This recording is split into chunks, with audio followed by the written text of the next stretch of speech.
Good morning and welcome back to Margin. This morning we're going to talk about 10 steps to organize for giving. So let's jump right into it.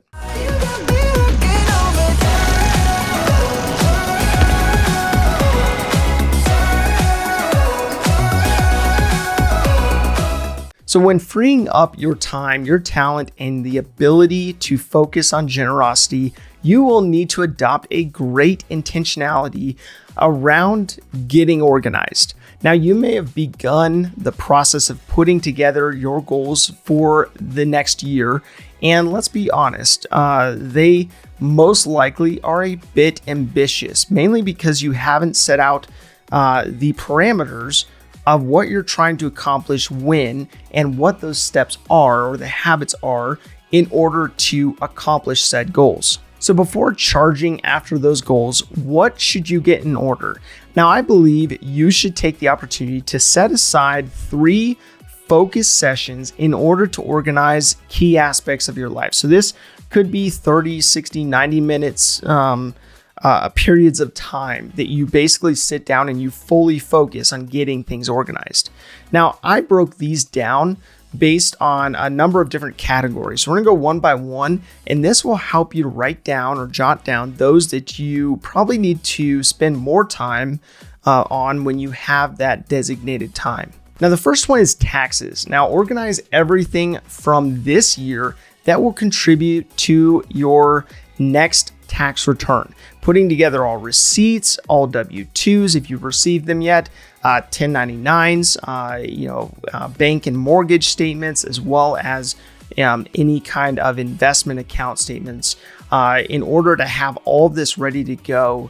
And this will be a good start. Now, you'll probably have a lot more than just that, but this gives you something to go off of, to launch from. Number 2 is critical documentation. Make sure you have a safe place and secondary electronic file for aspects like social security cards, maybe birth certificates, titles, deeds, IDs, wills, credit cards, cash, insurance policies, checks, or whatever else you have that can't just be scanned in and shredded. It's something you actually have to keep a physical copy of. Now, number 3 is assets and liabilities. Take another look at your bank, investment, and crypto accounts, your properties, your vehicles, collections or collectibles, as well as any other assets you own. Now, take a look at anything you have acquired since the last time you reviewed this. Then look at what you owe as of this point in the year on all of those items so that you have a clear picture of your assets and your liabilities. Number 4 is insurance. Take the opportunity to evaluate insurance policies for your life insurance, looking at the prior category related to your assets and liabilities and who depends upon you or who would depend upon you. If you have any beneficiary information that needs to be updated, and really look at those beneficiaries from a standpoint of who you need to clarify, whether it's a spouse, children, or someone else who's dependent upon you, who would be the recipient upon your passing. And then you can determine if you have the right insurance in place and the right savings, and you can process through it accordingly. Number 5 is inheritance. Review your inheritance from a standpoint of a given point in time or at a given point in time. Do you have all the appropriate letters, an idea of what would go to whom and how much, as well as thinking through how you may need to make some changes and adjustments going forward to ensure that the inheritance that you leave behind is as enhanced and intentional as possible.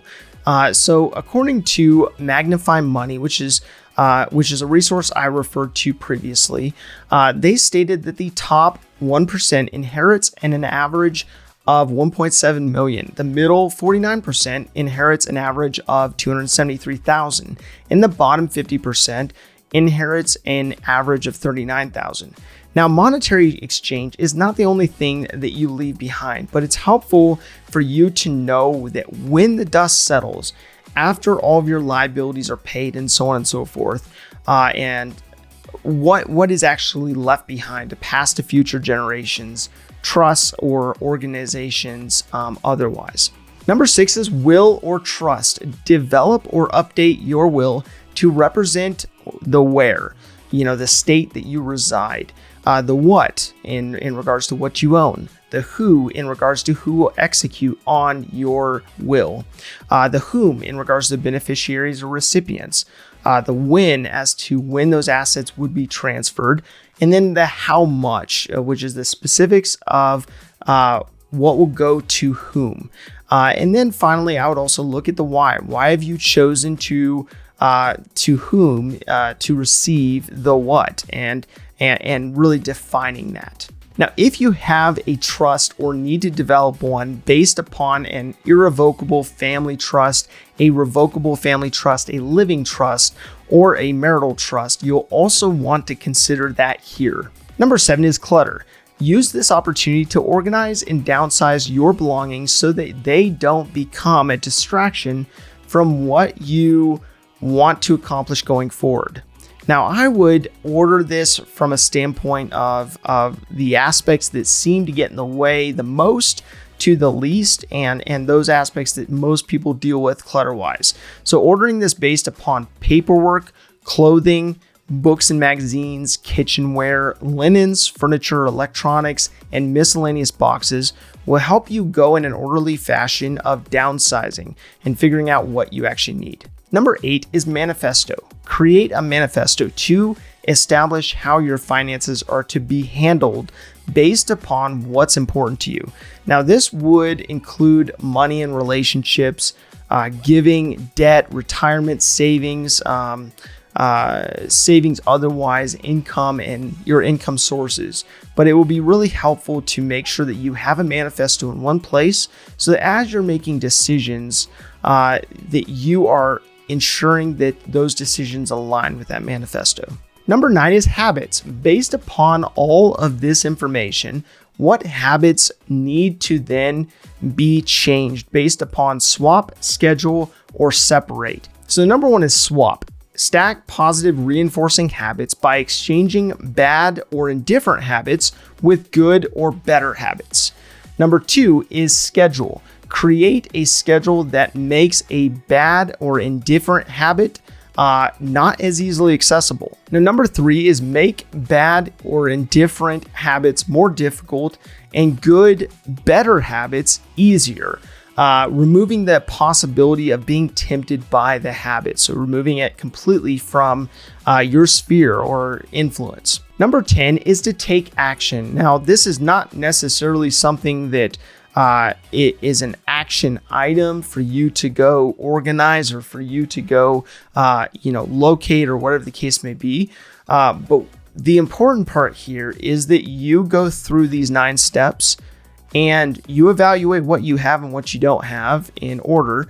And then you actually take action, that you actually move the ball forward on the field of making sure that you get organized so that you can really focus on your specific goals. So in the theme on insurance and legacy, we covered various types of insurance policies to protect you and your loved ones, how to build up and store critical documentation, as well as thinking through your legacy from the standpoint of setting a vision and benchmarks, related goals, as well as habits to ensure that you are supporting your ultimate vision by putting all these things in place. Now, this all helps you to be more intentional, to streamline your behaviors, providing peace of mind, allowing you the freedom to then know how much you can give, when you can give, and to whom you can be generous to. So my call to action today is to go through each of these steps, each of these